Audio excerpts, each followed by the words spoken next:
Um bom dia a todos, a todas e boa tarde para quem estiver por aqui. Gente, que delícia, é um prazer. Esse Papo à Mesa é sempre um prazer. Esse é o segundo de 2025, começou em 2020. Estamos entrando no quinto ano de Papo à Mesa, bem na época onde ele começou, que foi a época de confinamento, então uma data, né, março, importante. E esse segundo é muito interessante, muito gostoso, porque em fevereiro, a gente apresentou o livro Avanços e Controvérsias sobre Comunicação, o ano que a gente tratou de comunicação, que Maria Cláudia é autora, então a gente já foi aquecendo esse tema, e agora a gente vai falar, né, do livro da Manuela, da Maria Cláudia e da Daniela Barcelos. Desculpa, Maria Cláudia Carvalho. Tem que ser formal com você também, Maria Cláudia. É tão íntima assim. Então, a Sociedade do Saudável e as culinárias midiáticas. Agradeço às três de estarem por aqui. Manuela, Maria Cláudia e Daniela, não sei como vocês organizaram, mas aqui o espaço de vocês, é sala de vocês, e estaremos aqui para discutir depois, não vejo a hora. E todos sejam bem-vindos, aproveitem também junto comigo. Vamos lá. Sim. Obrigada, Ju. Eu vou. Olha, eu já cheio de intimidade, né? Obrigada pelo convite. Eu vou compartilhar a tela, eu vou apresentar e aí depois as meninas entram também na discussão. Deixa eu só. Vocês me avisam se está tudo direitinho aí para vocês. Maravilha. Tudo certo? Maravilha. Vamos lá. Então, mais uma vez, né? Bom dia a todos. Primeiramente, né? Agradecer a Juliana, a Vera Kiss pelo convite.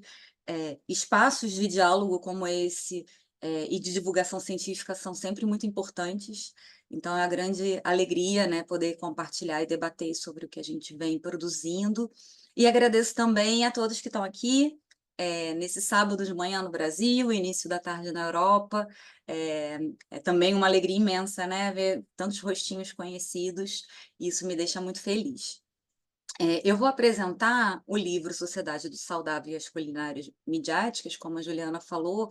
Esse livro foi fruto do meu doutorado, ele é uma parte significativa da tese que eu defendi em dezembro de 2021. Então, vou começar me apresentando, eu sou Manuela Dias, nutricionista, eu fiz o meu doutorado no programa de pós-graduação em nutrição da UFRJ, sou pesquisadora do LADIGE, que é o Laboratório Digital de Educação Alimentar e Humanidades da UFRJ, onde eu fiz o meu doutorado, e sou professora universitária na área de alimentação e nutrição em saúde coletiva.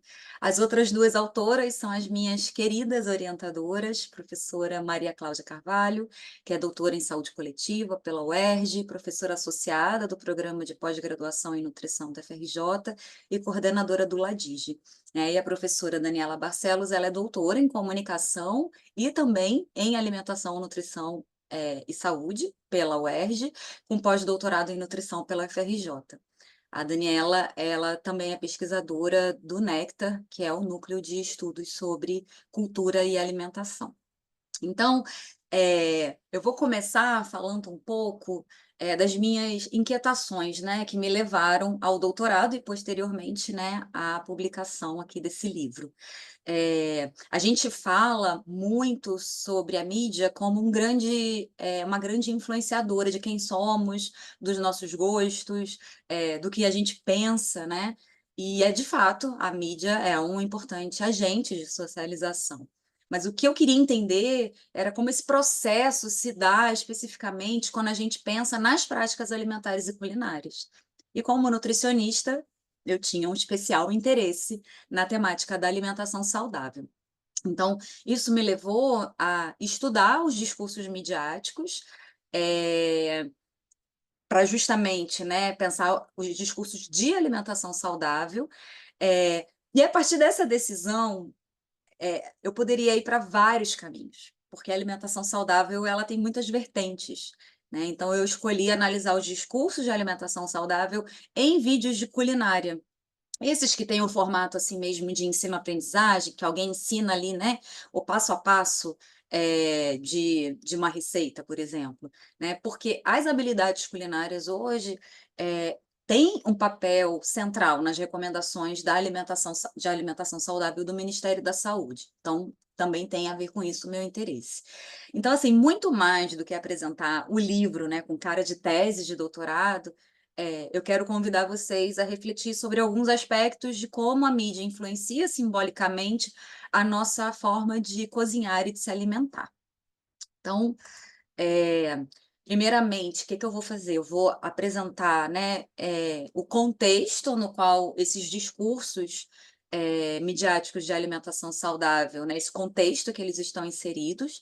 Então, é um contexto, que é a sociedade contemporânea, né, nessa interseção do mundo da alimentação com, o mundo das tecnologias de informação e comunicação, né, onde a gente observa um fluxo intenso de conteúdos que a gente vai chamar aqui de infodemia, e mais especificamente até uma infodemia nutricional, né? E essas mensagens, elas expressam tendências, valores, códigos e classificações do comer, que faz com que a oferta e a demanda, né, por saúde e qualidade de vida encontrem nesses discursos um mercado simbólico de significação e de disputa sobre o que é alimentação saudável, né?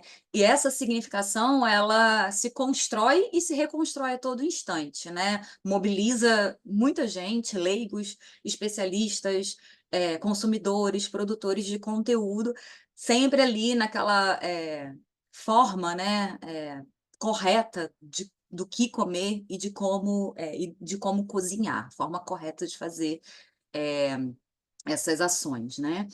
Eh, e esse contexto que eu apresentei, ele está inserido no que no nosso estudo, dá até o nome ao livro, né, é o que a gente nomeou de sociedade do saudável. A gente chamou de sociedade do saudável esse universo, tanto material quanto simbólico, que permeia essa cultura midiática contemporânea e que se entrelaça intimamente nas nossas escolhas alimentares. Então, na caracterização da sociedade do saudável, a gente se inspirou, e traçou um paralelo com a sociedade do cansaço. Não sei se vocês conhecem esse livro que está aqui à direita, é a Sociedade do Cansaço do filósofo sul-coreano, o Byung-Chul Han. Ele diz que essa sociedade do cansaço é resultado do excesso de estímulos, de motivação, de busca pela nossa melhor versão, né, daquela ideia de que nada é impossível, que permeia a sociedade contemporânea e nos pega, a gente querendo ou não, né? Essa ideia de uma superprodutividade para ser, né, alguém. Então, trazendo para a sociedade do saudável, esse efeito de positividade de que o Han fala, é a consequência dessa série de estímulos que recebemos diariamente, seja nas mídias, seja em casa, seja nos serviços de saúde, em torno da necessidade de uma alimentação saudável, né? E isso, em alguma medida, nos cansa, né? Principalmente quando os determinantes sociais da saúde não são levados em consideração. E essa referência da Sociedade do Cansaço é que deu origem à capa do livro, que é essa mulher cansada, né? Com essas mensagens, né? Que tem aqui lanches práticos e nutritivos, cardápio saudável para a semana toda, comida de verdade rápida e fácil. Então, a gente é bombardeado por essa ideia de que é muito fácil ter uma boa alimentação, vou até dar exemplos mais para frente, e que, de alguma forma, nos cansa, né? Simbolicamente e materialmente também. Algumas marcas, né, da sociedade do cansaço são esse excesso de positividade, então essa ideia, né, de que é o simples que funciona, isso está bem na moda agora, né? É só fazer o básico, né?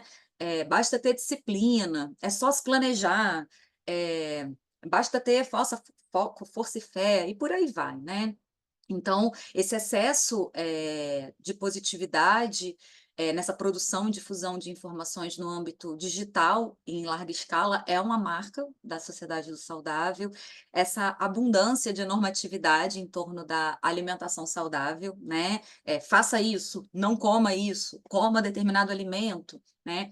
Essa ideia do cuidado de si, e da responsabilização individual total em relação à nossa alimentação, sem problematização dessas questões.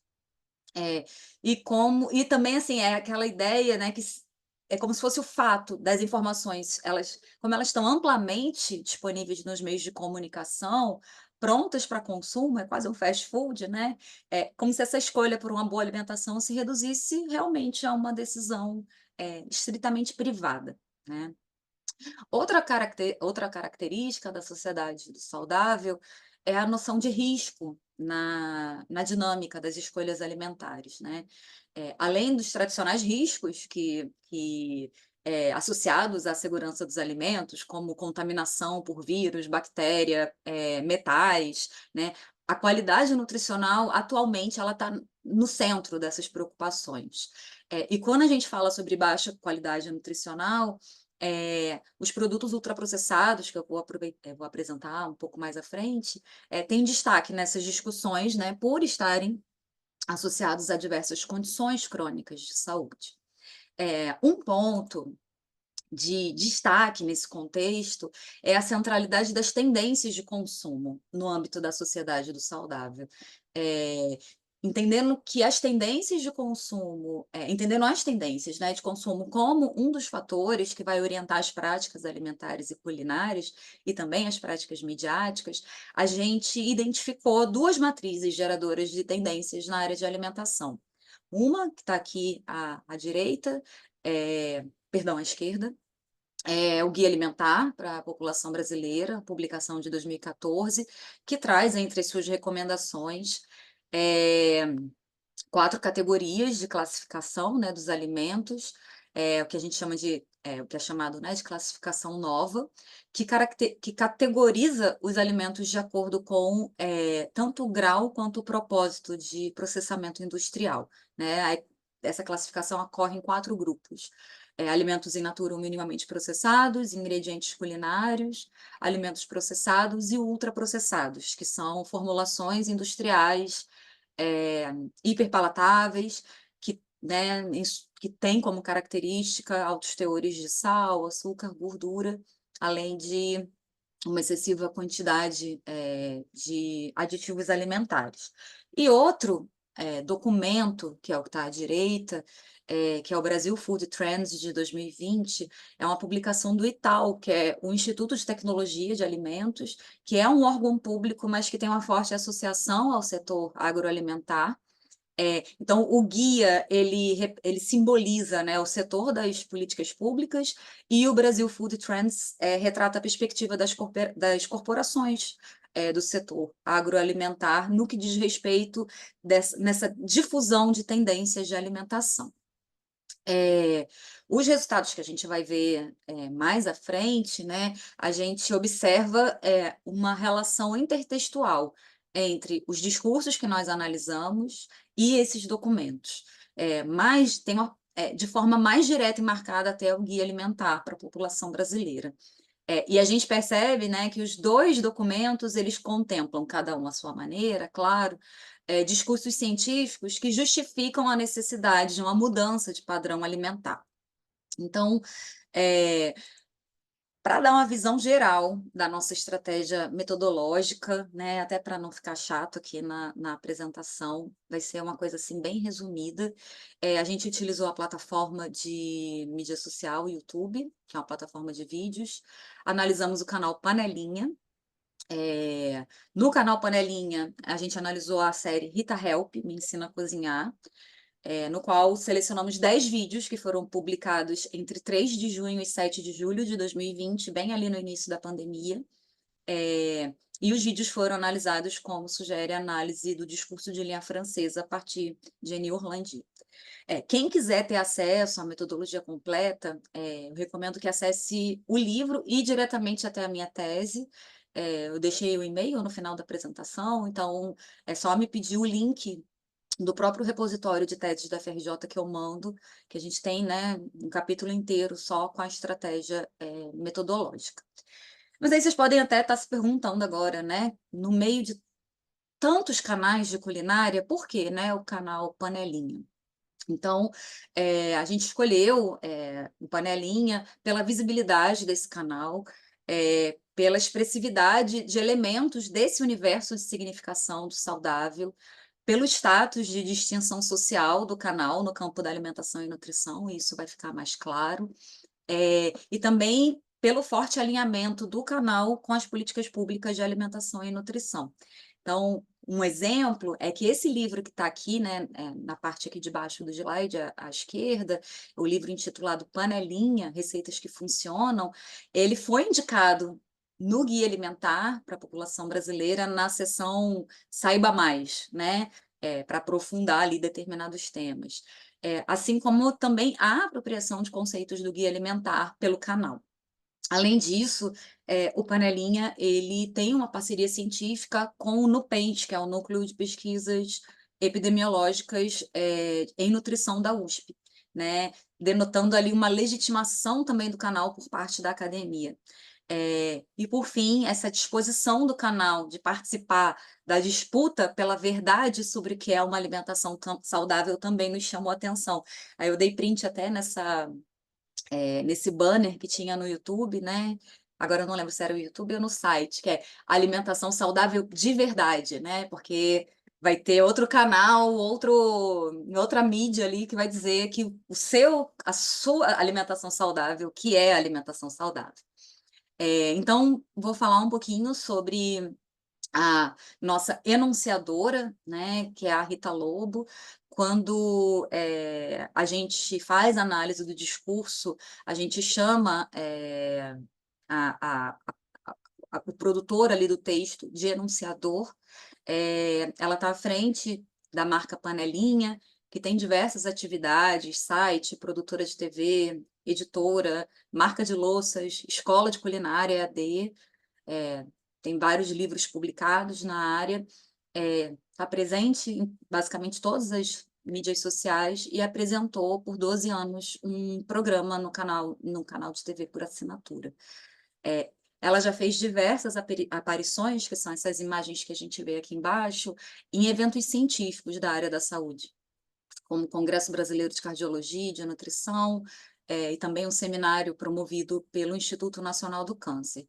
Então, da perspectiva da análise do discurso, Rita Lobo é o sujeito da anunciação que está alinhada ideologicamente aos discursos das políticas públicas de alimentação e nutrição e do setor agroindustrial, porque a gente também identificou vários pontos, né, daquele documento Brasil Food Trends nos discursos, e ela tem esse reconhecimento, né, essa enunciadora tem um reconhecimento no campo da alimentação e nutrição. Quando a gente pensa, né, nesse mercado, na competição, né, que existe nesse mercado simbólico da significação do que é uma alimentação saudável, a gente vê que essa anunciadora tem muitos capitais que são valorizados no campo da alimentação e nutrição, né? Capital cultural, social e o capital culinário. E esses anunciados são frutos do contexto histórico, social e ideológico que eles estão inseridos. Isso é muito legal da gente falar, porque assim, não é aleatório, né? Ela não escolheu aleatoriamente falar sobre o que ela fala, né? Isso está circunscrito justamente a esse contexto que a gente apresentou. Então, nesse contexto da sociedade do saudável, a figura do influenciador digital ocupa uma posição de especialista, né, e responde a demandas contemporâneas do que se refere a uma boa alimentação. Bem, vou apresentar agora as categorias que emergiram da nossa análise discursiva.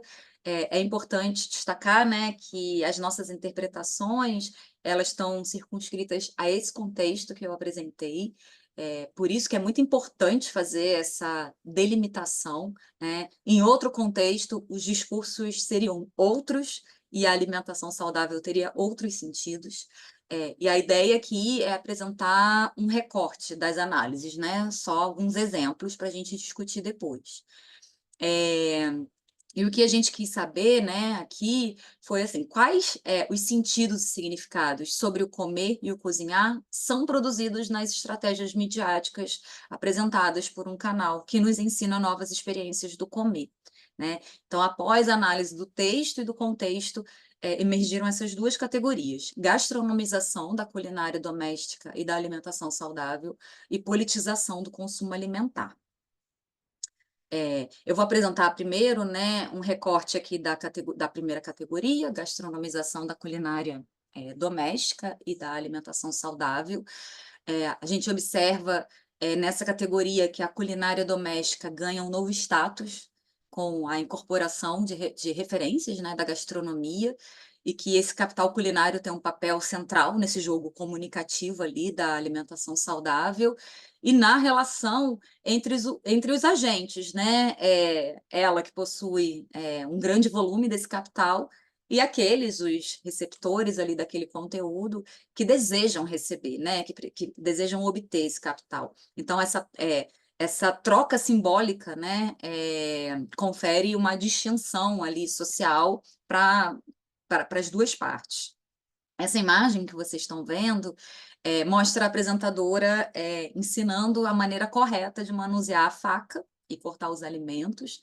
A gente observa ali um discurso de caráter técnico, né, que contribui para a construção, inclusive, dessa imagem de uma apresentadora especialista naquilo que ela diz.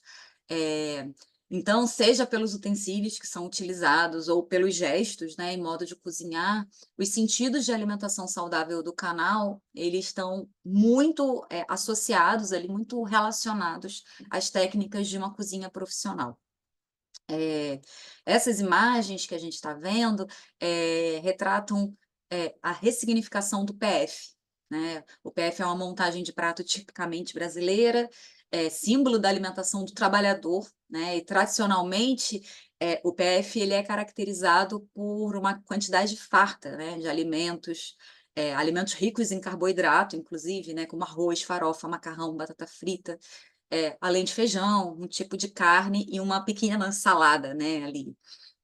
Mas na série, né, e nos vídeos que a gente analisou, esse PF ele ganha novos sentidos.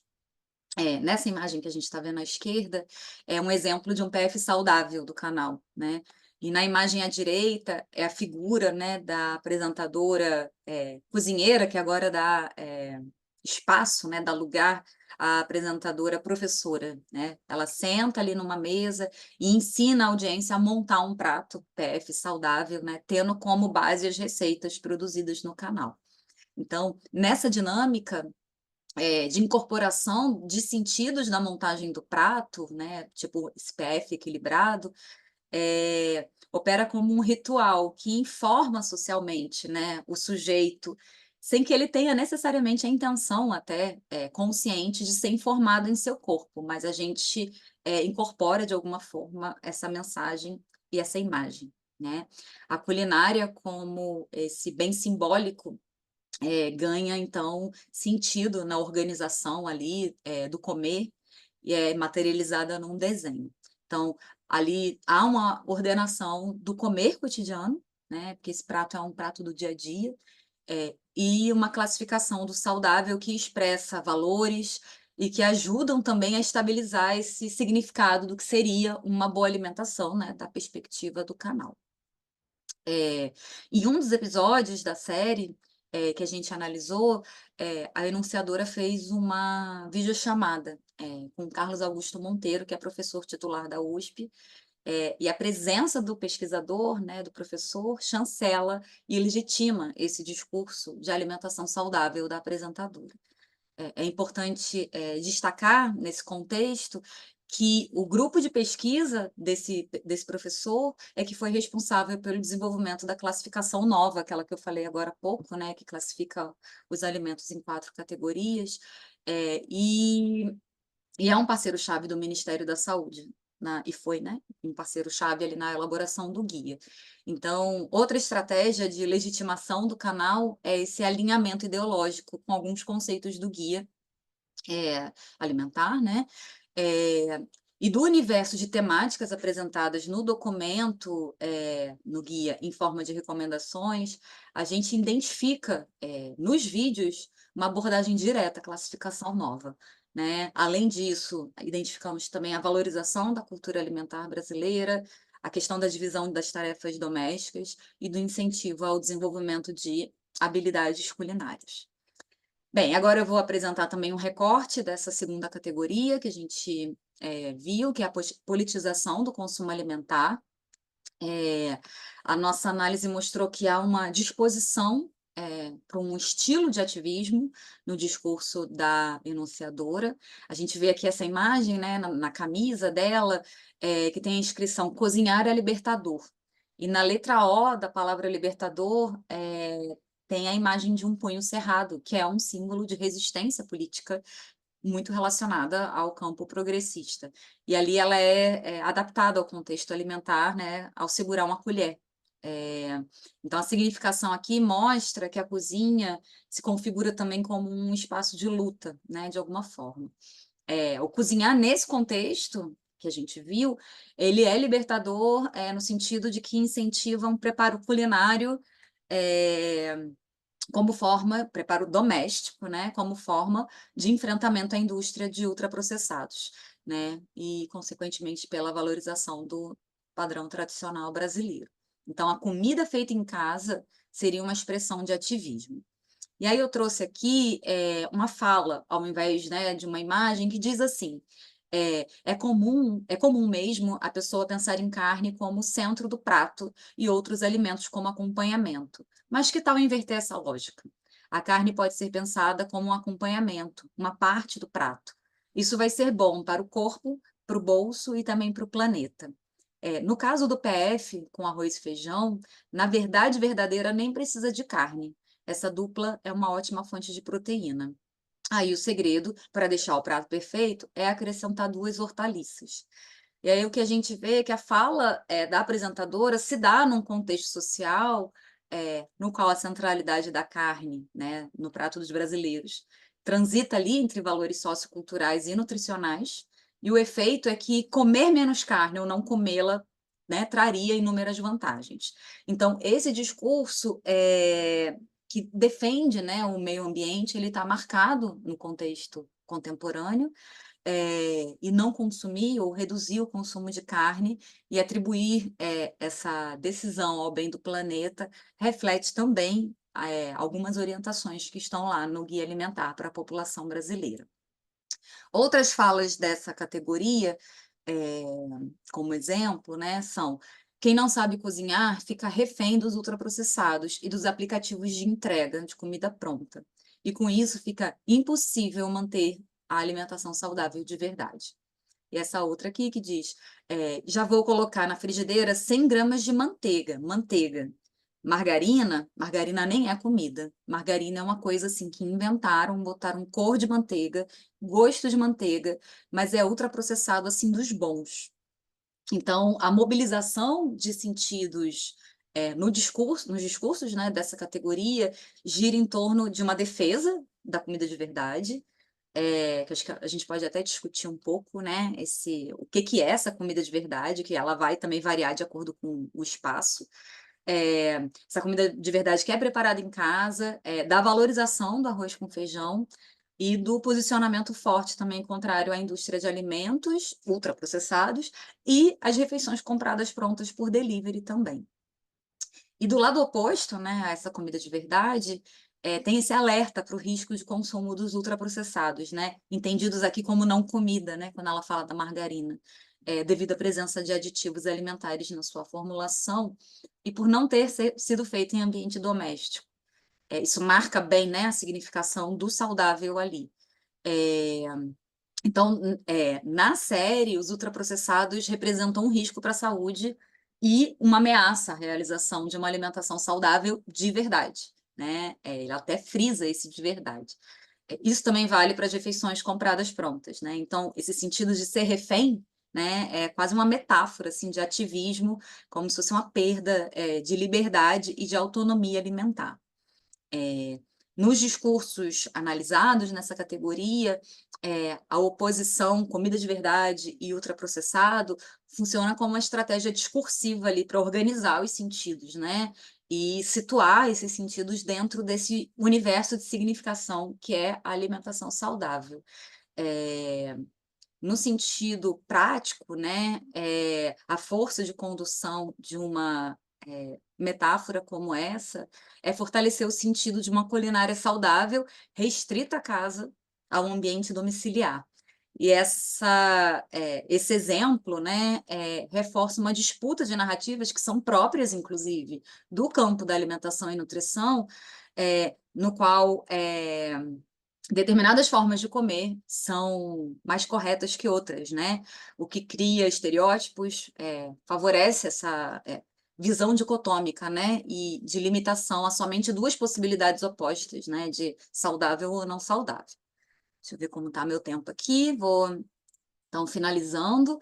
Eu vou trazer aqui algumas reflexões, que inclusive pode até nortear a nossa discussão daqui a pouco. Então, a nossa análise mostrou, né, que as práticas alimentares e culinárias midiáticas foram ordenadas simbolicamente a partir de um modo de ensinar o que e como comer e cozinhar, que comunica, além das próprias receitas, né, valores e regras de conduta, e que as escolhas de produção de conteúdo não são aleatórias, e sim em consonância com as tendências circulantes no campo da alimentação e nutrição. A gente observa também que os discursos analisados eles mostram um forte alinhamento, né, à nossa proposta de conceito da sociedade do saudável. Então, se são necessárias certas competências para fazer as escolhas alimentares em meio a essa infodemia nutricional, a disseminação de produções midiáticas com esse modelo, né, de como fazer, que expressa um caráter de produtividade, é um sintoma mesmo desse contexto que a gente está inserido. Uma outra questão para destacar é que, embora haja a valorização da comida em detrimento, né, dos nutrientes, ainda assim se faz presente esse efeito dicotômico de certo e errado, ou saudável e não saudável. A gente vê que o discurso ele é orientado por uma normatização do comer, produzindo efeitos de um saudável idealizado, único, né? Ao comunicar a noção de alimentação saudável de uma forma, de um modo ali engessado, com regras, né, a serem seguidas. E nesse contexto, a ideia do poder de escolha e autonomia presente nos discursos expressam a ideia do cuidado de si e de responsabilização individual. Isso porque a maneira como a politização do consumo alimentar é colocada, é expressa, né, na forma desse ativismo midiático pela alimentação saudável, dialoga muito mais com uma noção de consumidor cidadão do que uma noção de alimentação enquanto direito. E, por fim, compreender, então, a mídia, né, como um espaço de educação informal, carregada de valores e cultura própria, que contribui intensamente para a construção de visão de mundo, subjetividades e identidades, e por isso, né, a gente posiciona a mídia como um lugar de saber, reforça a necessidade da gente conhecer como funcionam os meios de comunicação, e como eles nos entregam um mundo pronto e editado por filtros, né? Nessa lógica, então, os discursos mediados, perdão, os discursos midiáticos, eles são materializados em textos historicamente mediados, que foi o que a gente viu, e editados, né, por interesses e intenções. Principalmente quando a gente pensa ali em interesses econômicos daqueles agentes ali envolvidos na sua produção. Então, eu vou finalizando aqui, deixo também os contatos, tanto do Ladige, todas as mídias sociais aqui do Ladige, nosso e-mail e os meus contatos profissionais também, profissionais/pessoais. Então, quem quiser depois, né, além da nossa discussão aqui, fazer contato com a gente vai ser um prazer. É isso, pessoal. Vamos conversar. Ah, vamos lá. Fechou. Obrigada, Manuela. Obrigada, Daniela. Obrigada, Maria Cláudia, por essa riqueza, né? Eu acho que você terminou com algo muito importante. Todos estão abertos aqui, por favor, perguntem. Eu vou só fazer os meus comentários. E que eu acho que que eu acho que é muito importante e um ganho, eu acho, para a área de alimentos e alimentação, cultura, nutrição, gastronomia, o que seja, é tirar esse medo, né, tirar a mídia do bicho-papão, de trás do armário, debaixo da cama. O que é isso? O que é isso que a gente sempre fala que faz, que acontece, mas o que é? Então acho, assim, que é muito interessante começar a falar, porque é algo que fala muito com as pessoas, mas será que fala mesmo? E o que fala? E muito nessa parte que você falou, né, o mundo editado, e aí é que tem um pouco a ver com o meu caminho intelectual e esse medo que dá, né, porque é diferente da publicidade que já foi muito atacada, o jornalismo permite, né, ele tem uma margem, um espaço uma abertura, que vão ter uma jornalista aqui, para manipulação, principalmente quando a gente fala de um jornalismo na era da comunicação. A gente não está mais na era da informação.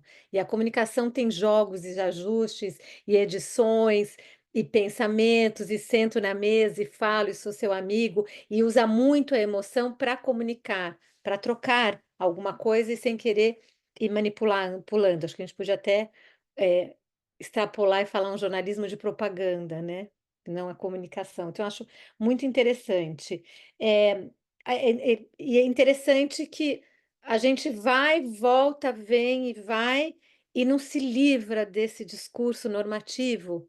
E é interessante ver também, porque às vezes a gente critica que somos normativos, mas a sociedade inteira é normativa, e hoje em dia a gente não pode deixar de falar, né, ou enfrentar tristemente que quem está mandando é essa comunicação, né, então e ela é normativa também, ela tem esses campos, então a gente continua no campo do sim, do não, do bom, do mal, então eu acho bárbaro nesse sentido, né, de olhar e acho muito e que eu gostei muito do livro, né, que agora, vou ter que ler a tese, tenho vontade de ler inteira, é essa visão de perspectiva, né, que a gente também está perdendo um pouco na ciência. Essa perspectiva, é bom, é mal? Não sei, é um retrato. É assim, assado? Não sei, é um retrato. Isso também, me deixou bem admirada, assim, admirada, parabéns, né, porque eu sei que é difícil não tomar posição nesse momento, e achei muito interessante também a comparação, né, e tomar como base algo do setor público e o setor privado, e ir mostrando também que esse setor público, ele não é ausente de interesses. Então isso é muito interessante no livro também ir mostrando. E sigo, o que eu mais gostei de tudo é que vocês poderiam ter escorregado num ativismo, numa politicagem e vocês 3 mantiveram a linha reta ali. "Não, aqui a gente está observando, aqui a gente é pesquisador". Eu adorei, só por isso parabéns, né, e todo o conteúdo, que eu acho que vocês trazem para a área da nutrição muito conteúdo inovador para essa área se reciclar, né, não estou falando do conteúdo, tá vendo, do livro, não vamos voltar para o conteúdo do livro. Eh, eu acho é interessante, mas acho que não vem ao caso, né, coisas que me interpelaram dos programas, né, do programa que você me colocou, que é interessante essa luta contra a indústria alimentar, mas também já é não é antigo, mas 2020, mas essa questão, né, da valorização do arroz e feijão, sem pensar em política de agricultura, né, de produção primária. Então a gente trabalha com produto primário e a gente está brigando com um mercado transformador e esquecendo que o primário é muito importante, né, o coisa, mas isso também não vem ao caso, são elucubrações minhas, porque não vem ao caso. A politização, e achei interessante também vocês falarem da politização e do ativismo, que é claro, eu acho que hoje em dia está cada vez mais forte, é importante sabermos disso. Hã, aí eu fico perguntando, né, eu acho que no final você fala nas entrelinhas, isso é um programa? Ou isso é entretenimento? Isso é educação ou é diversão? Tá claro que é isso? Será que como é que é? Então acho que você deixou claro, eu deixo cada um tirar a sua conclusão, o que são esses programas, o que eles trabalham, né. E aí minha pergunta para vocês 3 disso tudo, e esbarrando um pouco o que você fala de uma outra maneira e bem sutil da cacofonia alimentar e nutricional que você fala, é essa nossa e aí você fala também no começo, né, na infodemia que você determina, né, você, eh, coloca o nome, né, como infodemia nutricional. Eu gostaria depois que vocês comentassem, tirando do livro, né, mas um pouco discutindo essa questão, o que que vocês pensam dessa busca que agora estamos todos atrás, setor privado, setor público, profissionais, da literacia alimentar e nutricional, né? O que que vocês acham dessa nova moda, da tal de literacia? E é interessante, acho que vocês colocaram, assim, eu acho que é um retrato, assim, transparente e, racional de algo que acontece e sem mais, no bom sentido, sem mais de que agora, olha, cada um faz o pensamento. Eu acho isso bárbaro, porque em nenhum momento vocês tentam vender peixe nenhum, tá. Vocês fizeram um baita recorte, eh, de pesquisa. Agora deixo aqui para vocês, deixo a minha perguntinha para a gente falar depois da literacia, e aí deixo vocês, não sei se você quer já falar ou se alguém quer perguntar. Eu posso começar falando, e aí depois eu passo a palavra para Maria e Dani, que me chama a atenção quando você fala sobre a forma que a gente conduziu a pesquisa. Na verdade, tem nome e sobrenome, né? Minhas orientadoras. Elas fizeram esse papel mesmo, tipo, fica aqui, e a gente vai indo, né? Elas me deram autonomia total, para fazer minhas escolhas, mas estavam ali justamente porque é muito fácil a gente cair para o lado do ativismo, né? Eh, então, as culpadas estão aqui com a gente, no bom sentido. E sobre a literacia, isso tem me chamado muita atenção também. Eu estou começando a ler sobre isso, porque eu estou com ideias aí para um pós-doc.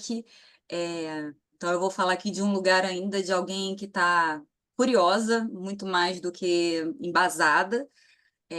Mas sim, eu estou vendo em muitos lugares a questão da literacia, mas me parece que essa palavra ela está desconectada de uma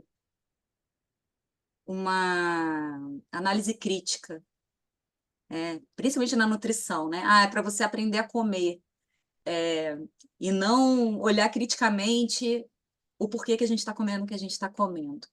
Então, não sei nem, gente, se isso é de fato, se essa minha crítica procede, né? Mas é o que eu tô vendo, porque eu até fui escrever um começo de um projeto, e é isso, né? Eu uso a palavra literacia ou uso letramento? Aí foi ali que eu comecei a tentar entender isso, e sim, né? Se a gente vai ver hoje, em vários lugares, no final a gente precisa de literacia digital, é, enfim, alimentar, nutricional, mas vou passar a palavra então para as É meninas, se só um elas quiserem. comentário, Maria Cláudia, assim, é que meu medo e apreensão é porque essa estratégia de sensibilização está sendo tomada por todos os setores. E aí esbarra nessa cacofonia, e a minha grande pergunta, eu sei que a Maria Cláudia é uma defensora da liberdade, e aí a minha pergunta é assim: essas pessoas querem, podem e devem ser literalizadas, sei lá, literaturalizadas, sei lá o quê, informadas por todo mundo a esse nível? Enfim. Bora lá, Maria Cláudia, você. Então, eu queria falar, mas eu antes queria meio que aproveitar, porque a Manuela é uma pessoa assim que tem tanta coisa para falar que eu acho que a gente podia passar algumas coisas. Eu vi que Raquel levantou a mão e também tem uma pergunta no chat, que eu não sei se Manu viu. Então, eu acho que a gente podia dar espaço para essas questões, e aí depois, você sabe, né, Ju, que falar é comigo mesmo. Então, eu prefiro passar a voz, a fala, né, como estava na moda antigamente, agora não está mais, o local de fala, porque eu acho que Manuela tem muito para falar, porque ela é a pessoa que está autorizada no sentido assim de ter mergulhado nisso, né? Então, Raquel, aí você administra aí, Ju, que agora é Ah, contigo, não, estou vamos passando lá. a bola para Tá bem. você. Não sei Tem se site. Daniela, só ver se Daniela, como co-orientadora, quer falar alguma coisa, aí eu já passo para o público. Não, eu sigo junto. Manu é a autora desse estudo, é sempre muito gentil com a gente, mas esse estudo é dela e nesse momento ninguém está mais autorizado a falar sobre ele do que ela. Mas estamos aqui para poder compartilhar também. Mas acho importante ouvir o que todos aqui têm a dizer, né? A gente quer ouvir mais desse debate. Vamos lá, então. Eu vou só, Raquel, passar a pergunta da Elga que fez antes, daí eu passo para você, tá bem? A Elga perguntou: como nutricionistas podem aproximar os conceitos de alimentação saudável para as rotinas de trabalhadores e trabalhadoras que têm pouco tempo hábil para dedicar os seus hábitos alimentares? Helga, Né? bom dia, minha querida. Eu ainda não tinha dado bom dia para você antes. Obrigada por estar aqui, pela pergunta. Pergunta difícil essa, né? É a pergunta de US$ 1 milhão. É, Vi que Renata está aqui também. Tudo bom, Rê? É, Então, o que eu tenho, né, visto, lido, é, e tenho começado a pensar sobre isso, inclusive que eu estou com um projeto de extensão na universidade que eu trabalho em saúde do trabalhador, né? Eu acho que o primeiro passo são os nutricionistas de reconhecerem essas questões. Então, reconhecer, né, os multideterminantes da alimentação. Que é a primeira coisa, que se você não reconhece isso, você não consegue pensar além, né? E esse trabalho está na formação, e é um trabalho muito difícil e desafiador, e a gente sabe que é isso, né? Vão ter espaços onde esse trabalho é feito com mais cuidado, em outros espaços isso simplesmente passa, né? E o nutricionista, ele sai da faculdade normatizando e prescrevendo várias coisas, sem olhar essa realidade.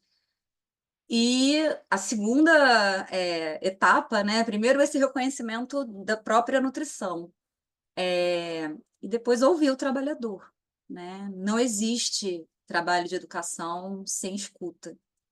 E para mim também isso é um ponto muito frágil, nosso, da área da saúde, eu acho como um todo, mas óbvio, né? Eu vou falar do que eu estou inserida, que é na formação, né, de nutricionistas, que justamente você nem ouve, você quer só dizer como fazer, e aqueles exemplos que eu dou, né, é o básico que funciona, eu ouço isso quase todo dia, né? Tira o domingo para congelar comida, né? Trabalhador, você trabalha 6 por 1, tira o domingo para congelar, mas você pergunta se o trabalhador tem congelador, e assim, ele não tem direito ao lazer naquele único dia que ele tem de folga, e às vezes nem tem folga, naquele dia ele está fazendo, na verdade, outras demandas da vida dele ali. Então, eu diria que é isso, é muito complexo. E fora uma coisa maior, contextual, mas talvez a Elga colocou, né? Eu também tenho muitas inquietações sobre a formação do nutricionista no que tange enxergar as diversas realidades da pessoa, se o trabalhador tem condições físicas e emocionais para isso, né, devido à carga de trabalho. Exato. Não sei se alguém quer, até a gente, outras pessoas, quem quiser. Não, fala. Eu estou brincando aqui, eu vou passar para a Raquel. É só, bárbaro, né? É só e basta, é bárbaro. É incrível, né? Bárbaro entre aspas, hein? Quem estiver ouvindo depois. Depois eu passo para você, Renata. A não sei que você queira reagir, porque eu sei que você trabalha com alimentação do. Pode esperar? Tá bem. Raquel, vamos lá. Obrigada, Manuela, foi ótimo a palestra. Bem assim, quando eu vi o tema, quando a Juliana publicou, eu achei muito interessante e é algo que, assim, hoje em dia, na minha criação de conteúdo, eu tento fugir um pouco do que engaja, na verdade, né? A minha formação original é administração de empresas e contabilidade e eu me formei ano passado com nutrição. Tenho pós-graduação em Ayurveda e em fitoterapia também. E aí, assim, o que eu conversando com algumas nutricionistas para eu entender como começar, né, a atender, como me profissionalizar na profissão. foi algo assim unânime. Eu conversei com 12 nutricionistas de estados diferentes. Elas foram unânimes. Ah, você tem que abrir o seu Instagram para ir para academia, tirar foto fazendo exercício, filme com seu treino e postar a sua alimentação saudável e ensinar receitas com proteína que hoje está na moda, né? Proteína vegetal, de preferência, que não sei o quê. E aí, quando você vê essas receitas, assim, usando a proteína junto com o ovo para fazer um bolinho, e depois você usa a proteína também para fazer aquela calda que vai no bolo. E vejo muitas pessoas também publicando o vídeo que viralizou na rede vizinha. Aí é tudo igual, assim, é chato, é maçante, e ninguém pensa não só na questão de colocar ou uma questão científica, ou então o que você colocou ali voltado à normatização que a gente tem, e não só como colocaram ali a condição física e emocional, mas eu digo até a questão financeira, porque do jeito que colocam a proteína vegetal, parece que você está comprando um pacote que custa R$ 20. E não é. E do jeito que estão colocando isso no dia a dia, eu vejo até pela minha irmã, que ela fez uma consulta com uma nutricionista. Se eu for seguir antes de eu me formar, se eu for seguir a base dela ali para preparo no dia a dia, gente, é muito caro. É muito caro. E é fugir disso daí. Eu sei que não, atualmente, eu sei que não engaja, mas a gente espera que isso daí mude para frente. E eu acho que a gente precisa disso, sabe? É de mais pessoas com essa posição de fala, porque eu acho que água mole em pedra dura, tanto bate até que fura, né? Em algum momento isso vai entrar. Eu não sou igual a todo mundo, nem toda receita funciona para todo mundo, nem toda quantidade funciona para todo mundo. E saiu até uma reportagem ontem no jornal, no Globo, falando as receitas do TikTok que viralizam. Será que realmente elas têm poucas calorias, como as pessoas falam? Chamaram nutricionistas e as receitas são, assim, algumas péssimas. Então, Raquel, olha, é para a pessoa pensar, sabe? sim. Raquel, obrigada. Eu ia falar assim, obrigada porque você está aqui, né, Maria Cláudia, na nossa caminhinho com a comida na boca do povo, é isso, tentar mostrar que é diferente, que tem que ser, né? Cada um o seu. Então, obrigada, que é interessante. E vamos discutir mais. E isso, não sei, Manuela, quer falar alguma coisa? Tá. Eu só diria assim, né, que os programas que você analisou, falando de preço, eu acho chiquérrimo para a população. Eu acho que assim, nem tem coisa assim que nem eu consigo seguir aquela alimentação tipicamente brasileira. Enfim, Ju, só um vamos lá, comentário sobre Renata. isso. A gente, no livro, a gente aborda nessa disposição de classe assim fortíssima, e não é só em relação aos ingredientes, é em relação aos equipamentos, a tudo, né? Exatamente. Aí vai a, Casa. a casa, o vestimento, tudo. Então, assim, é quase um paradoxo, né? Porque pegam a política pública, aí você pensa, nossa, vai falar com todo mundo. Mas não, tem um público super bem demarcado ali, né? Claramente. Sim. E eu acho que a gente que, assim, né, classes mais altas e privilegiadas é que se apropriou do PF. A gente estragou o PF deles. Brincadeirinhas à partes. Renata, você. Oi, gente, bom dia. Rapidamente, estou aqui com o meu exemplar. Já li meu livro, Manuzita, parabéns, você conseguiu o grande desafio que é transformar para a linguagem popular a ciência, né? Então, assim, você mastigou o livro todo para a gente, é maravilhosa nessa apresentação. E eu queria só te ouvir falar um pouco mais do que você traz nas conclusões, e você trouxe hoje na apresentação, que é essa ideia do consumidor, no teu caso da pesquisa, né, o ouvinte, né, ser entendido como consumidor cidadão, né, acho que foi isso que você falou, a expressão consumidor cidadão, e não na perspectiva do direito. Aí eu queria te ouvir falar um pouco mais sobre isso, porque também é uma questão que eu abordo na minha pesquisa e gostaria muito de te ouvir, e fazendo até o gancho com o que a Elga trouxe, com o que vocês tinham debatido, estavam falando, né, um exemplo da minha realidade, né, trabalhando em escola, a gente não tem cantina, mas a gente está com o processo de licitação, e à medida que essa cantina for aberta, ela vai atender também a toda a comunidade escolar, incluindo os trabalhadores. E aí, quando eu converso com outros colegas, mas você é a favor da cantina? Que absurdo!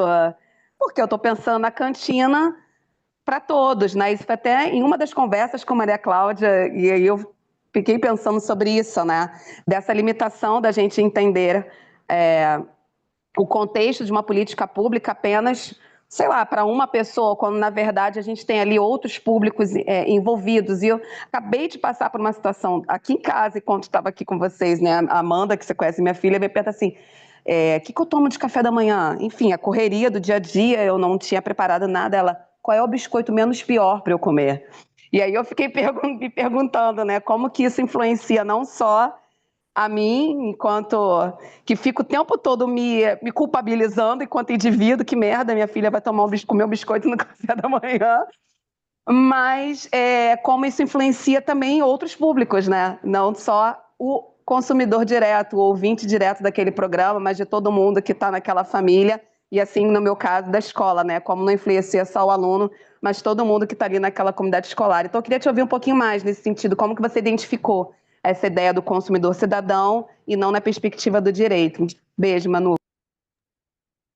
Obrigada pela pergunta. Obrigada também, Raquel, pelo que você trouxe. Super interessante. Nossos dilemas, né?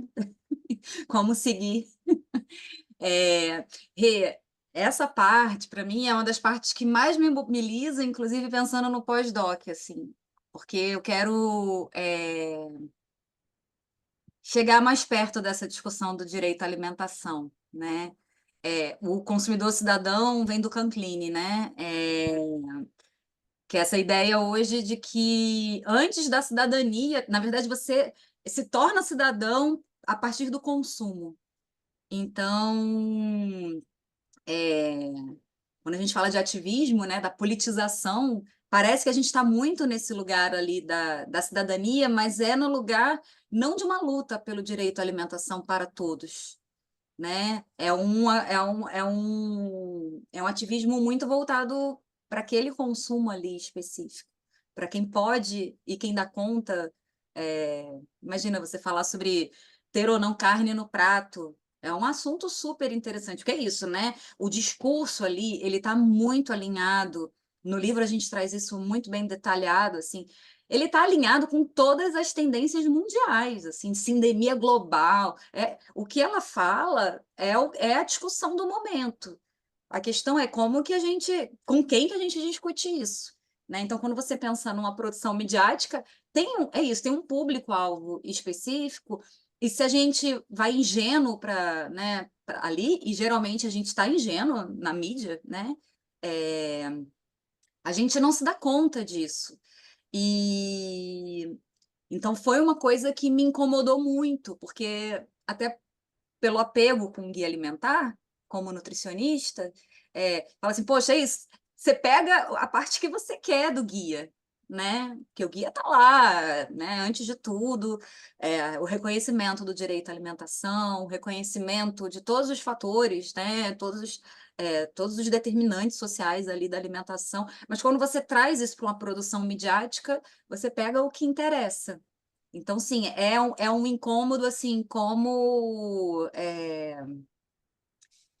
Que aí, Ju, acho que vai um pouco no lugar que eu estou entendendo que não é da literacia, é do letramento, assim, um letramento político dentro da nutrição. Justamente para você olhar um discurso desse, falar, nossa, que legal, por isso que é o que, né, Juliana falou. Eu não estou ali dizendo que é ruim, que é bom, não é sobre isso. Mas a gente tem, na verdade, um time de fãs, né? Tanto que, imagina, né? Uma apresentadora dessa dentro de congressos. No Combran uma loucura. Mobiliza ali para o saguão todo. Mas é assim, de que alimentação que a gente está falando exatamente, né? De qual, para quem, por quê? Então, acho que é um pouco nesse diálogo. Não sei se eu te respondi, Rê, ou se eu trouxe mais perguntas. Manuela, eu acho interessante até, né? Também, Daniela, qualquer coisa me corrige, que o que você fala, e talvez nesse letramento, não só tornar os profissionais nutricionistas mais perspicazes nas análises, nesse entendimento de contexto, onde elas vão trabalhar o que fazer. E acho que é interessante isso, né, que você colocou o básico do jornalismo: o que, como, quando, onde, por quê. Então começar a fazer esse letramento para entender como, quando, onde e por quê, né, para quê. Isso tudo eu acho bem interessante. E aí uma coisinha, assim, também vou passar para a Giane, porque também só para falar, assim, o incômodo que eu tenho desse, né, desse tipo de discurso, desse tipo de estratégia, é que se fala muito de saúde pública, mas pouco se pensa na culpa que se transmite, né, e nessa impossibilidade de fazer parte desse discurso de saúde pública. Como você falou, ele é todo recortado, né. E aí a minha pergunta, que eu deixo também depois da Jane, não paro de falar, quando você fala, né, que ela legitima, e aí a minha pergunta aqui, mas o que que é legitimidade? Depende do que para quê, né, que o que que é essa legitimidade? Porque se a gente for nas redes sociais, legitimidade é número, né, e o que é isso também? Será que é legítimo? Enfim, vamos lá, bom, sair aqui, vamos voltar, depois a gente vai pensando aí. Jane, você, eu sei que tem alguém aqui que perguntou, depois a Jane eu vou fazer a pergunta também. Bom dia a todos, parabéns, Manuela, as orientadoras, né, que estão presentes também, que achei muito interessante esse viés que vocês fizeram no livro, né, então estou muito curiosa também para ler o livro agora, para esmiuçar mais. E eu queria só, achei muito interessante a pergunta dos trabalhadores lá e trabalhadoras junto com a minha com o meu interesse aqui também, além sobre o seu ponto de vista sobre o PF, né? Que o PF ele realmente talvez seja o ponto mais sensível ali quando a gente pensa no dia a dia. Mas o título, né? O título da sociedade do saudável, o saudável ele gera muito sofrimento hoje, né? Quando a gente fala em saudável para as pessoas, você toca num ponto de sofrimento, porque ele sabe que não é fácil, né? No contexto que hoje o saudável ele é pregado. E aí a minha pergunta sobre, principalmente logo que eu formei, eu fui extensionista num projeto com trabalhadores.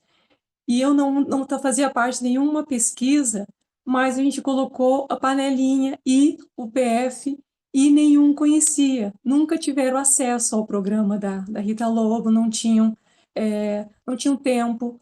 E é bem interessante, né? Qual é o nicho da Rita Lobo, né? Então, quando a gente vê quem é que se projeta, quem é que tenta praticar o próprio PF dela, né?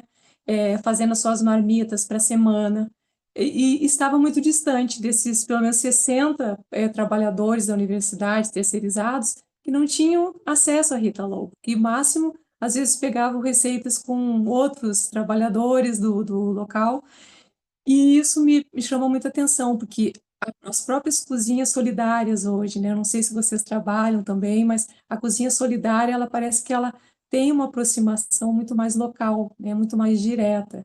E penso também até com a própria mídia local, né? O que se come localmente, porque o guia alimentar ele traz isso também, essa regionalidade, mas de uma maneira ainda muito superficial. E aí a minha pergunta para você é justamente isso, sobre o PF, que você colocou, né? Um PF muito diferente, não é aquele PF com muito carboidrato, e não só, nada contra o carboidrato, pelo contrário, mas como mudar, né? Como mudar nesse contexto, e ali aquele papel educativo, né? De um PF mais equilibrado com o que a gente vê hoje, né? De toda a problemática, né? Não só a obesidade, mas sobrepeso com as doenças crônicas. Então, acho que tem um fundamento, mas eu queria também um pouco a sua opinião enquanto nutricionista para esse aspecto. Legal, Jane, obrigada por estar aqui, pela pergunta. É, Vou só antes, você toca nessa questão da sociedade do saudável, esse saudável enquanto sofrimento, né? Por isso que quando a gente traz o Byung-Chul Han, é esse lugar exaustivo Porque todas as mensagens que a gente recebe dizem para a gente ser saudável e, de fato, a gente está indo para um caminho, enquanto sociedade, que não é bom, né? Eu reconheço isso, né? Não é, não, cada um come. A questão é entender as condições que cada um tem para, de fato, atender essas recomendações e talvez até pensando de uma forma mais simbólica, né? Porque quando você coloca aquele prato do PF que está ali, só aquela quantidade de comida que está ali já mostra também alguma coisa, que a gente não está dialogando com o trabalhador que compra o PF no botequim, que vem além desse, né, desse monte de comida, ainda é uma linguiça, ainda é né, é uma rabada, enfim. Então, assim, o que você traz da sua experiência com os trabalhadores, eu acho que é muito significativo nesse sentido, assim, aquele PF, aquele programa, não é para todos, é para um nicho muito específico. Talvez até isso, né? Esse pessoal que trabalha de home office, que não gasta tanta energia, e talvez subjetivamente até esse entendimento do que essa imposição que a gente faz isso também, eu falo por mim, né, com os meus alunos, vamos ensinar aqui a montar o prato, ter um cuidado às vezes, porque isso pode ser violento, porque o cara ele faz um prato completamente diferente do que aquele que a gente está mostrando, metade de legume e verdura, né, 25% de carne e 25% de arroz e feijão, isso está completamente fora da vida dele, da cultura dele, mas aí, quando você fala, né, você pede minha opinião como nutricionista, e aí eu aprendi isso muito com Maria Cláudia, vamos negociar. Como é que a gente consegue negociar? Nem tanto, nem tão pouco. Vamos entender ali naquele contexto dos 60 trabalhadores, né? Até isso, qual é o significado daquela comida ali para eles? Às vezes aquilo ali é a hora que eles param para comer, né? É a única hora, talvez, mais divertida ali do dia, e se e ter muito cuidado, eu acho, nesse processo, não ser um processo de convencimento ou esse processo normativo,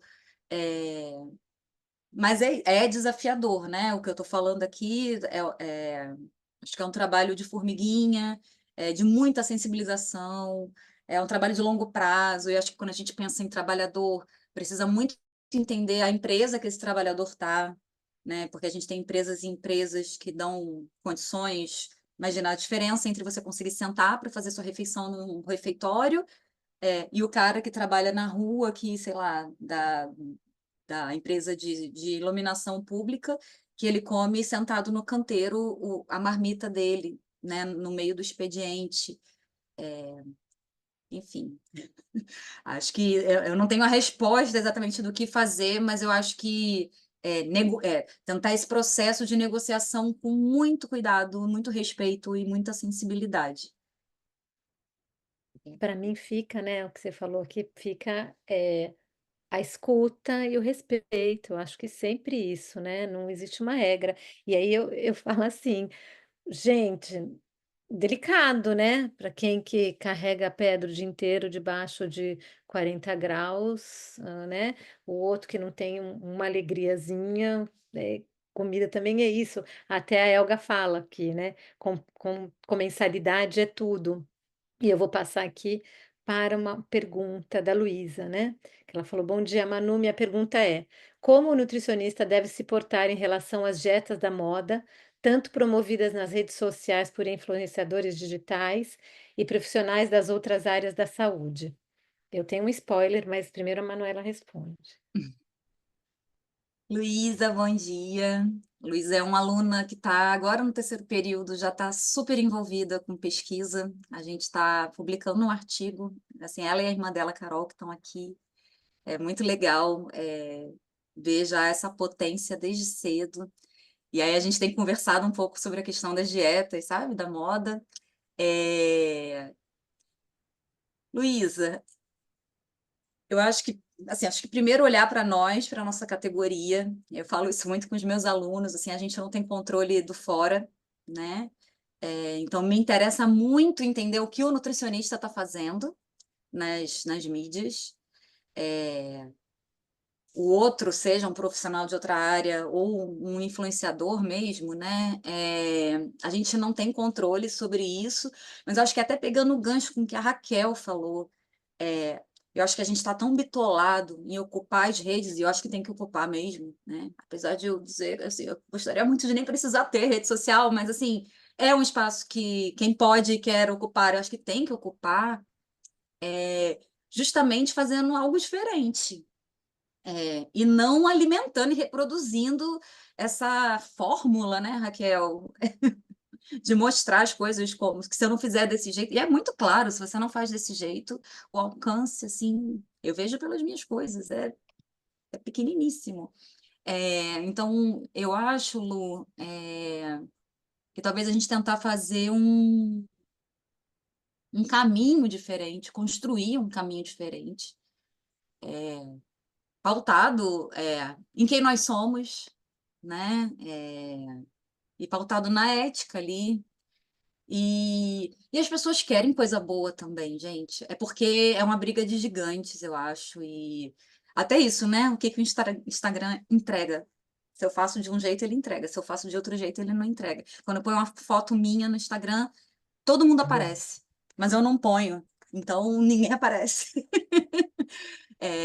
Então, eu acho que talvez começar por nós mesmos. E, de novo, eu sempre caio no mesmo lugar, que é olhar para a formação, né? A gente tem uma disciplina no terceiro período, que é de extensão, mas o tema transversal é comunicação e saúde. Então, tudo isso que a gente está conversando aqui, né, Antony, Luísa, é o que a gente trabalha lá.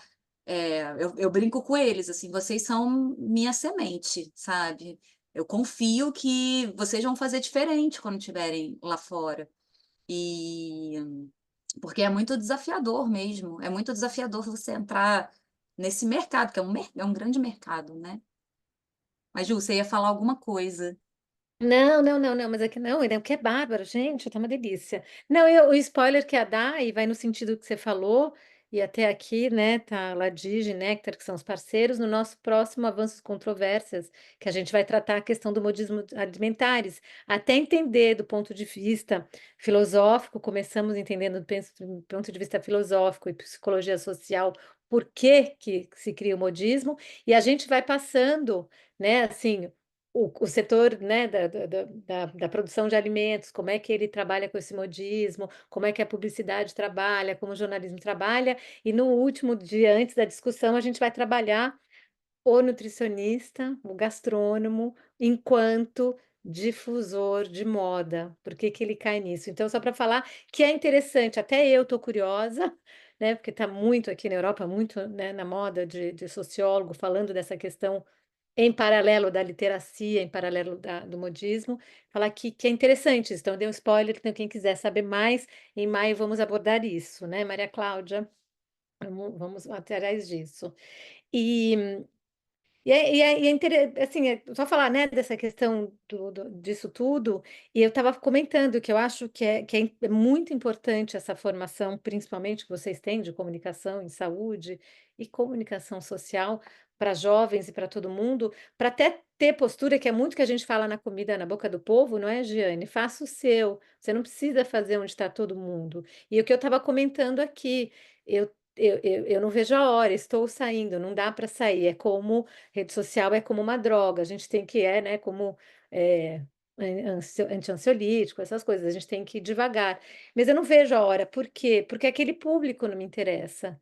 Então, até essa força de falar, esse público não me interessa, eu não quero falar com um público que se quando eu coloco uma foto enche, e como eu, como você, não dou a minha cara, não quero, né? Eu não quero ser moda, eu não quero ser a ídola de ninguém, porque eu acho até que quando foi uma conclusão filosófica minha, que quando a gente é ídolo, a gente não é escutado, pessoa que idolatra, ela tá cega e não é o que eu quero, então eu não quero estar ali. Mas tem que ter essa força de dizer, eu não quero ser como todo mundo, eu não quero este público. E ao contrário, o que esse mundo, né, da sociedade do cansaço, né, que você falou, esqueci o nome do livro, fala que não, você tem que dar por tudo, tem que ser essa super pessoa, enfim, olha só um comentário. Pessoal, Daniela, você. Raquel, depois eu passo, só porque a Daniela não falou ainda.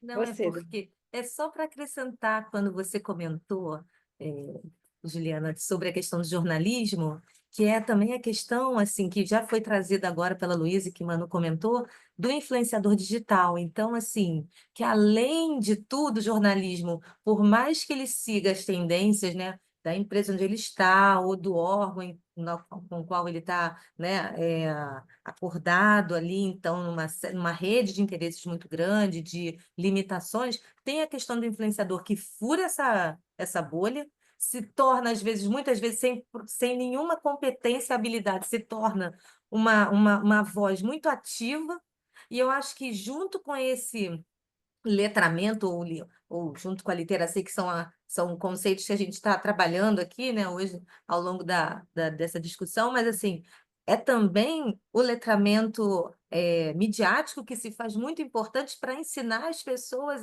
o que eu devo ouvir, o que eu não devo, ou pelo menos assim, levantar essa formação crítica para que as pessoas possam desconfiar de algo, assim, sabe? Então, acho que nesse paralelo, essa questão do influenciador digital que Manu traz no livro, ela fez essa abordagem, mostrando aqui num dos capítulos essa importância da gente perceber essas figuras midiáticas produtoras de conteúdo e que vão ganhando audiências pelo instrumento mais diversos e que o fim é sempre o consumo, né? Para tentar angariar não só consumo de ideias, mas também, né, de bens, de serviços, enfim. Era só levantar esse ponto que você tinha comentado do jornalismo, e aí eu queria deixar que a questão do influenciador hoje é que é assim, é uma briga, inclusive, no campo da comunicação muito grande, né?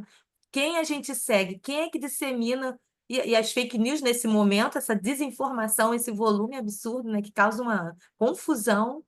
Então, era essa questão não, do influenciador que Manu traz, e é muito importante isso, acho que isso é muito importante.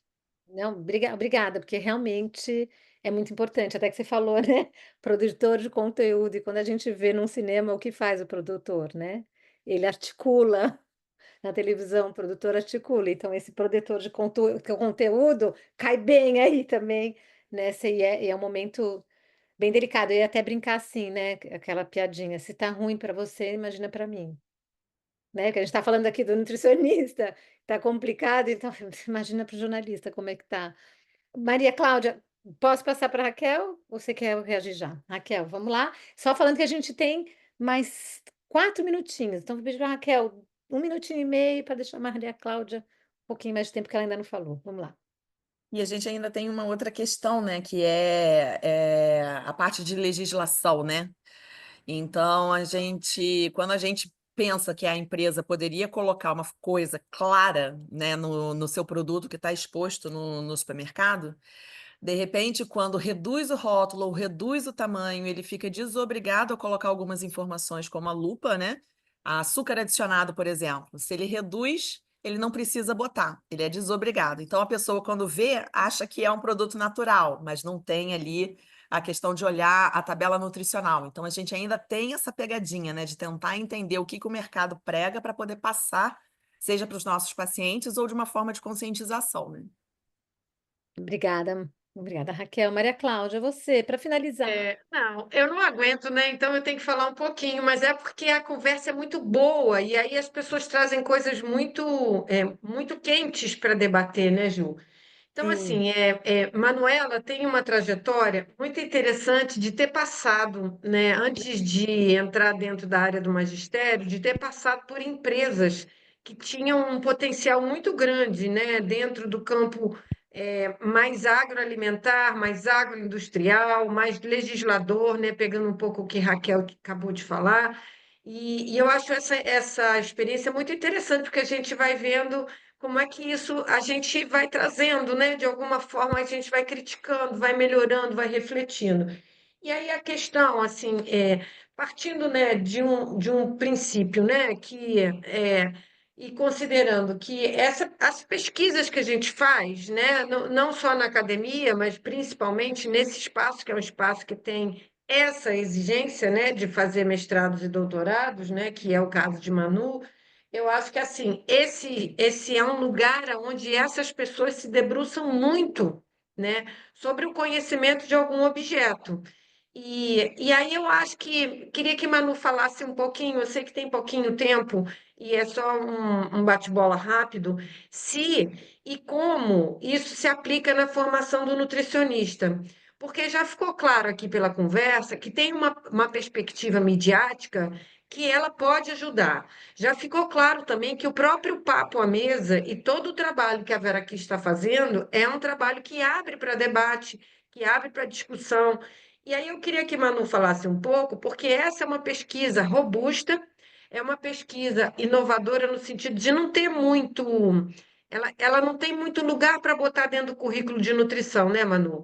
Mas mesmo assim, eu acho que a gente acaba influenciando o campo, e tá bem claro aqui no debate que a mídia influencia. Então, uma pessoa que estudou tanto quanto você sobre esse objeto, né? E eu acho que falar assim, como que você aplica isso nas aulas, como que você acha que isso reverbera como formação, como popularização da ciência, nesse conhecimento que você vai colocando na vida, né? Você hoje dá aula, é uma professora super importante, parceira, comprometida, né? E tudo mais. Poxa, isso faz toda a diferença. Então, falar um pouco sobre essa questão da popularização na prática do pesquisador, sabe? Na vida, né? E aí depois, não sei se Juliana quiser comentar, mas assim, a Vera quis é isso quase que na veia, né? Então, fala um pouco aí como é que você aplica isso. Maria, vamos ver se eu entendi exatamente, né? Mas assim, eu penso que acho que tem dois fatores assim que são importantes. Eu acho um é pensar alimentação 360, né? Colocar como indissociável todas as áreas, que a gente coloca tudo em caixinha. Tradicionalmente, historicamente, a gente olha mais para a caixinha da biologia. Acho que a gente está melhorando sobre isso, mas acho que ainda falta muito. Então, ter esse olhar ampliado para alimentação, o comer, e a formação crítica, que eu acho que o próprio sistema ele dificulta que isso aconteça. Então, eu estou num espaço que eu tenho essa possibilidade, né? Mas tem outros espaços que é conteúdo, conteúdo, conteúdo. E eu não sei se é só isso, né? Mas assim, acho que são duas coisas. E eu penso muito na Veraquiz nesse lugar, assim, vamos olhar para todos os lados. Eu mesma, às vezes, tenho que me controlar. Quando eu falo assim, ultraprocessado é uma das questões, porque senão a gente só fala do ultraprocessado. Não, o problema é muito grande, né? Até isso eu acho, né? Senão a gente termina seguindo as próprias modas do próprio campo, sabe? O que que se fala mais? E pensa até em agenda de congresso, né? Acho que quando a gente pensa na programação de um congresso, está muito nesse lugar, né? O que está sendo debatido? E aí a gente só reproduz, né? Depois. Então, acho que assim, são duas coisas que eu prezo e que é super difícil, super desafiador, porque eu crio inimizades por causa disso, né? No sentido assim, né? Nem todo mundo gosta, né? No primeiro período, quando eu começo a falar sobre segurança alimentar e nutricional e tantas outras coisas, imagina, sobre reforma agrária, o Anthony está aqui, o grupo do Anthony falou sobre reforma agrária, sabe? Enche meu coração de orgulho, porque certamente tem uma outra parte que fala assim, nossa, já até imagino tudo que pensam. Falo, gente, pelo amor de Deus, a gente está falando de posse de terra, de distribuição, sabe? A gente está falando de produção de alimento, a gente está tentando entender o porquê que está tudo tão desigual. Então, eu diria que assim, são dois caminhos que eu estou tentando aí no dia a dia dar conta. Obrigada pela pergunta. Gente, Manuela, obrigada. Eu sempre falo, nós somos escravos daquilo que a gente inventou, foi o famoso e terrível tempo em alguns momentos. Então, uma pena que a gente atingiu o nosso tempo. Obrigada, foi maravilhoso. Eu queria só completar, né, nisso que assim, bem-vinda, né? Porque às vezes quando a gente quer cutucar alguns caminhos, as pessoas não gostam muito, as pessoas querem estar cômodas e a gente mostra para ela que elas estão sentadas num banco de 3 pernas e que elas poderiam ter 4, então complica. Eu acho interessante, só finalizar, como você chamou, né, Maria Cláudia, a Vera Kiss aqui, nessa questão, falar que eu acho, assim, muito interessante quando a Manuela e vocês, e eu acho que tem que continuar nesse caminho de mostrar a complexidade, indo muito em alguém que eu, né, num pensamento que eu gosto muito, que é o Edgar Morin, e que fala muito dessas caixinhas, e a gente tem que sair, não que a gente não precisa, faz parte do aprendizado, mas não podemos ficar lá dentro. Eu gosto muito quando você fala, e é algo que me move, que acho que é inquietude, e temos que ser inquietos. Essa inquietude é o que move, paralelo à curiosidade, ser curioso e não parar, não ter nunca ponto final. E acho que muito no trabalho de vocês hoje em dia, se eu posso falar, e talvez concordem ou não, e a gente volta um outro momento, que o tempo está correndo, eu acho que é aprender o que é ciência, porque hoje em dia tem muita confusão o do que é realmente ciência, o que é técnica e o que é falácia. Então, acho que é um grande trabalho para vocês que são professores universitários, é um grande trabalho. O que é isso? Que está faltando muito, né? Então, gente, muito obrigada, obrigada por tudo, obrigada, Maria Cláudia, pela parceria, todos aqui, foi um prazer tê-los. Vou colocar o próximo livro que a gente vai discutir e espero que não paremos por aqui, continuemos todos. Bom final de semana para vocês. Obrigada, Ju, obrigada, pessoal. Foi ótimo. Beijinhos a todos, preciso saber parar. Parei.